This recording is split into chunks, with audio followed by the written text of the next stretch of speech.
एक ज़माने की बात है, घने जंगल के बीचों बीच एक पुरानी सूनी झोपड़ी थी, जहाँ एलारा नाम की एक बूढ़ी औरत रहती थी।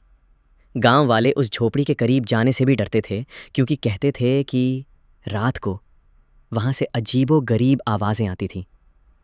कोई नहीं जानता था कि एलारा वहाँ क्यों रहती थी या उन आवाज़ों का राज क्या था। उनकी ज़िंदगी एक पहेली थी जिसे कोई सुलझाना नहीं चाहता था।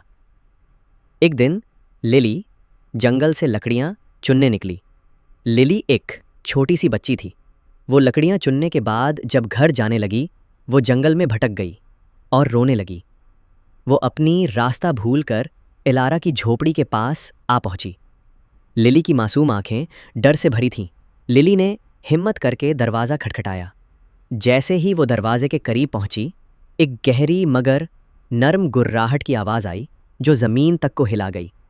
लिली डर के मारे कांप उठी और वहाँ से भागने लगी। दरवाज़ा खुला और झोपड़ी से एक बूढ़ी औरत बाहर निकली। उसने लिली को भागते देखा और लिली का पीछा करने लगी और लिली को आवाज़ दिया, ओ प्यारी गुड़िया, रुको। लिली ने पीछे मुड़कर देखा और रोते हुए डरते डरते अपनी खो जाने की कहानी सुनाई। बूढ़ी औरत उसे अपने घर ले गई।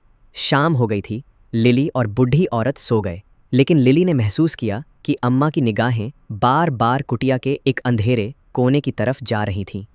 रात भर लिली सो न सकी। उसे हल्की हल्की सांसों की आवाज़ें और कभी कभी एक भारी आहट सुनाई देती थी, जैसे कोई बहुत बड़ा जीव पास ही हो।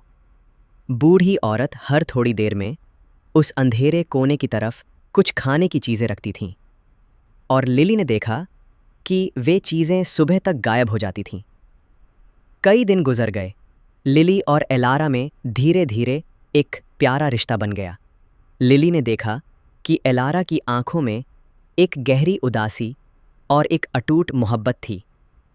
एक रात जब तेज़ तूफान आया तो लिली डर के मारे रोने लगी।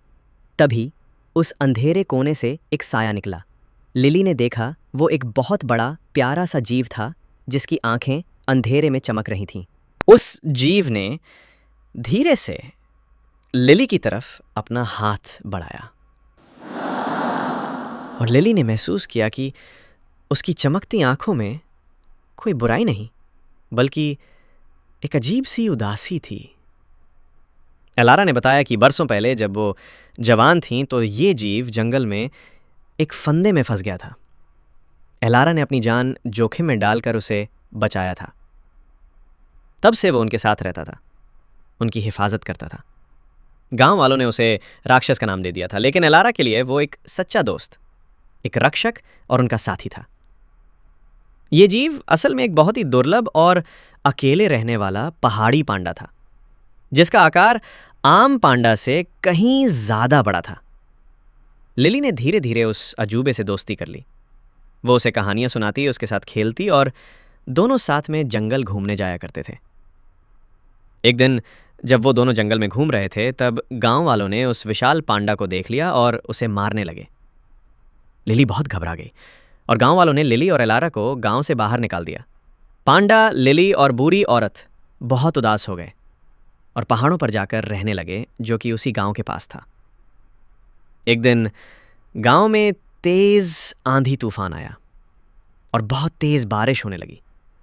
सभी के घर पानी में बह गए। लोग अपनी जान बचाने की कोशिश कर रहे थे। तभी वहां विशाल पांडा मसीहा बनकर आया। उसने बाढ़ में बह रहे लोगों को अपनी गोद में उठा लिया और उन्हें ऊंचे पहाड़ों पर ले गया, जहां एलारा और लिली रह रहे थे। इससे सभी गांव वालों की जान बच गई। गांव वालों को अपनी गलती का पछतावा था और उन्होंने उन सभी से माफ़ी मांगी और पांडा के गले लग गए। अब पूरा गांव खुशी से एक साथ रहने लगा और सभी लोग पांडा से मोहब्बत करने लगे।